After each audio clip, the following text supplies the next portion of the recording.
I will never forget how hard it was for me to watch my then 2-year-old son get his first shots. Even though I knew they were for his own good, it was all I could do not to snatch that syringe from the nurse's hand. For a brief moment, I was filled with complete fury. It was the first time I understood what the term mama bear really meant. The instinct to protect our children is something most parents can relate to, but not all. Today's episode is about a woman who had Munchausen by proxy and not only harmed her own children, but others as well. And she did it right under the nose of some very good doctors. Here's a little bit of background on how this disorder was discovered. In 1951, Dr. Richard Asher described a strange phenomenon he called Munchausen syndrome, in which a perfectly healthy person would fake illness, invent symptoms, or even tamper with lab results to pretend to be sick. The payoff was the sympathy and attention from nurses and doctors. He named the syndrome after Baron Karl Friedrich von Munchausen, a German nobleman who served in the Russian army in the mid-1700s and was well known for his tall tales, such as riding on cannonballs and traveling to the moon. In 1977, Dr. Roy Meadows was the first to describe Munchausen syndrome by proxy, which was similar to Munchausen syndrome except for one very big difference. The sufferer pretended to be sick, invented symptoms, or induced illness in another person to draw attention and sympathy unto themselves. 21 years before Munchausen by proxy was formally recognized, Army wife Martha Woods was already practicing what Dr. Meadows preached. In this episode, we'll take a look at serial killer Martha Woods and the 7 children who lost their lives so she could look like a hero.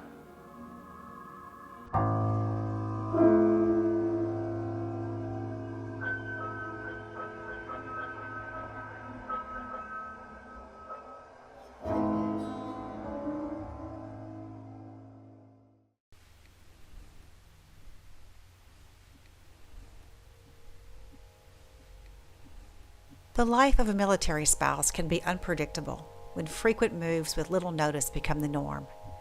That was certainly the case for Martha Woods, who faithfully followed her Army sergeant husband from city to city and across the United States.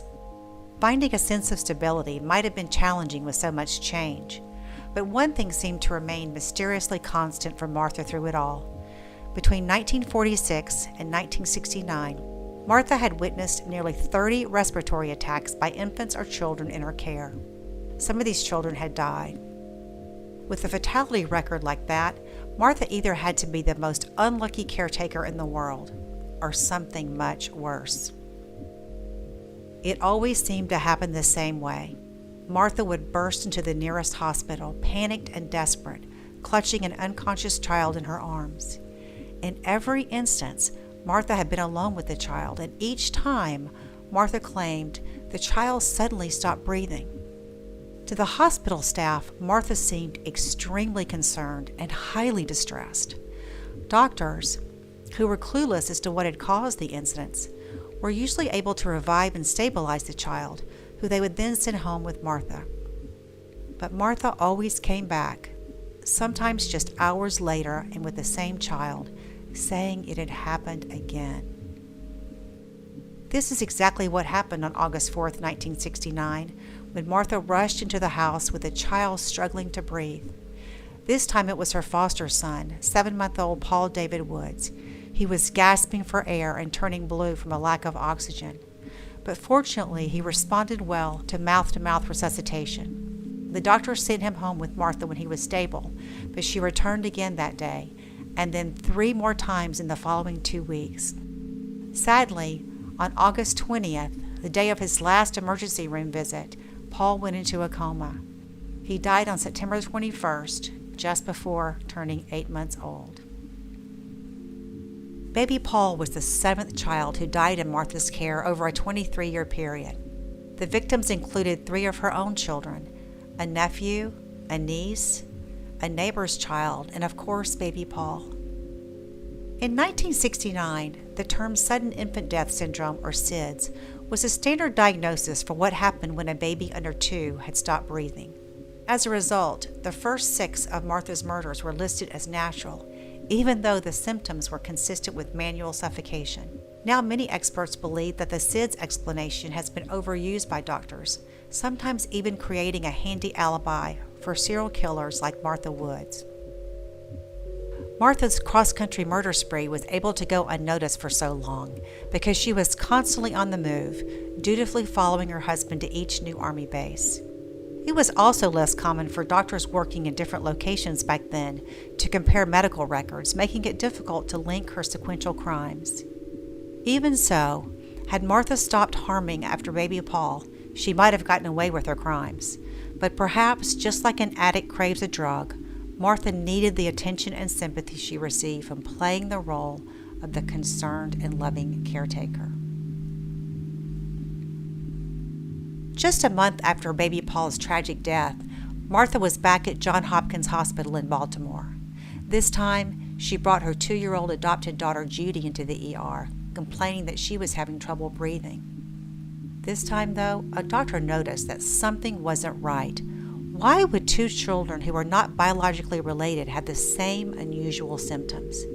One had just died, and now the same mother was reporting similar life-threatening symptoms in a child who was certainly too old to have SIDS.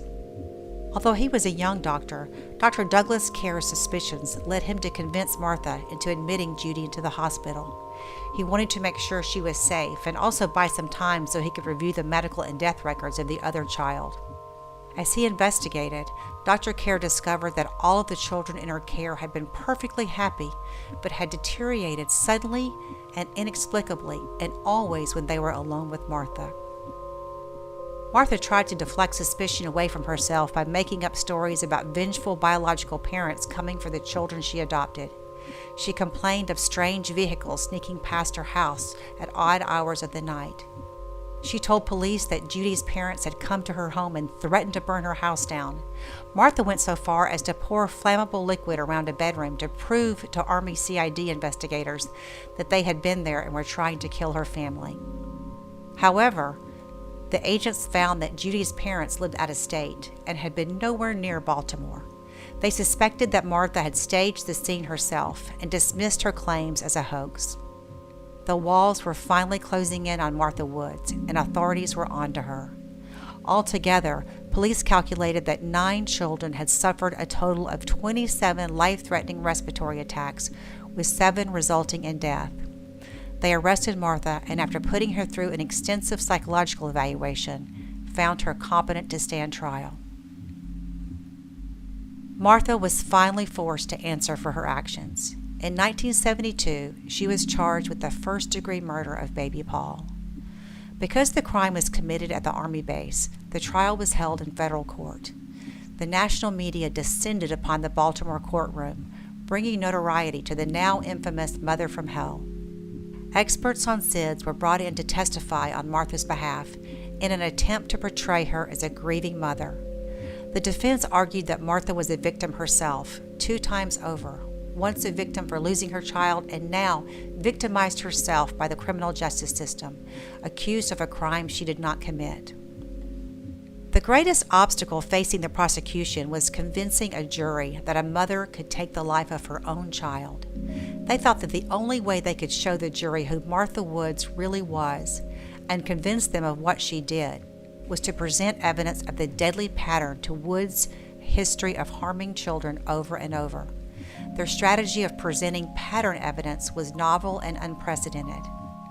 This type of pattern evidence had not been utilized before in any court. In order to present the evidence of the previous children's deaths, the prosecutors needed the judge's permission. Reluctantly, the judge admitted into evidence the deaths of the other children, but only because he had already admitted the SIDS evidence as one explanation of what had happened to Paul, and the prosecutors were arguing that while SIDS could explain one death, it sure couldn't explain 6 others. Prosecutors argued that it was mathematically impossible for one mother to have so many children experience SIDS over a 23-year period. It was like getting struck by lightning, not just once, but 7 times. Prosecutors won their argument and got the chance to lay out evidence of Martha's macabre pattern. During the 6-month trial, prosecutors built their case with the help of Dr. Vincent DeMaio, an Army forensic pathologist. DeMaio testified that baby Paul's death could not have resulted from an accident or natural causes. In fact, it was his strong opinion that because of the deaths of the other children under Wood's care, he had no doubt that baby Paul had been murdered. The jury convicted Martha for the murder and mistreatment of her 8-month-old foster son, Paul David Woods, along with 7 other charges of assault with intent to murder. She was sentenced to life in prison plus 75 years. However, Martha wasn't so quick to accept the judgment. She appealed the ruling, arguing that the use of pattern evidence was unconstitutional. Martha maintained that the 6 other alleged murders should have not been admitted as evidence because they had not been proven beyond a reasonable doubt. A federal appeals court rejected Martha's appeal and supported the strategy of using the other deaths to prove a pattern or criminal signature. This established the precedent of using signature evidence in other criminal trials, which is now a standard strategy. Martha Wood's conviction didn't just change the legal landscape, however. Prior to this case, most people thought of child killers as evil men who abducted children they didn't know off the streets, often for sexual purposes. Martha Wood showed the public that multiple murderers can wear many faces, even that of a doting caretaker. Martha Woods remained in prison until her death on April 20th, 2002. Her husband Harry stood by her the entire time, believing in her innocence until he died in 2013. Though the Martha Wood story has ended, Munchausen by proxy has not. Over the years, it has been given other names: medical child abuse, factitious disorder imposed on another. There have also been other guilty faces. Lacey Spears, who is convicted of accidentally poisoning her 5-year-old son with salt through an unnecessary feeding tube after years of medical child abuse. And most recently, Dee Dee Blanchard, who was ultimately murdered by her daughter Gypsy Rose and her boyfriend, who forced her daughter to use a wheelchair and feeding tube even though she was healthy. And sadly, some desperate parents of really sick children fell under unnecessary suspicion as well. Fortunately, Munchausen by proxy is extremely rare, affecting at most 1 child out of every 50,000. However, it can be very difficult to detect, and if left unchecked, can be deadly. If you'd like more information about Munchausen by proxy, please watch for my segment in our upcoming featured crime analysis. And if you are worried that someone you know might have it, you can call the Child Help National Child Abuse Hotline at 1-800-422-4453. Thanks for tuning into this episode of Unmasking a Murderer. I'd love for you to subscribe to our channel and tell your friends about us. Also, if there's a case you'd like us to cover, please let us know. See you next time when we try to unmask another murderer.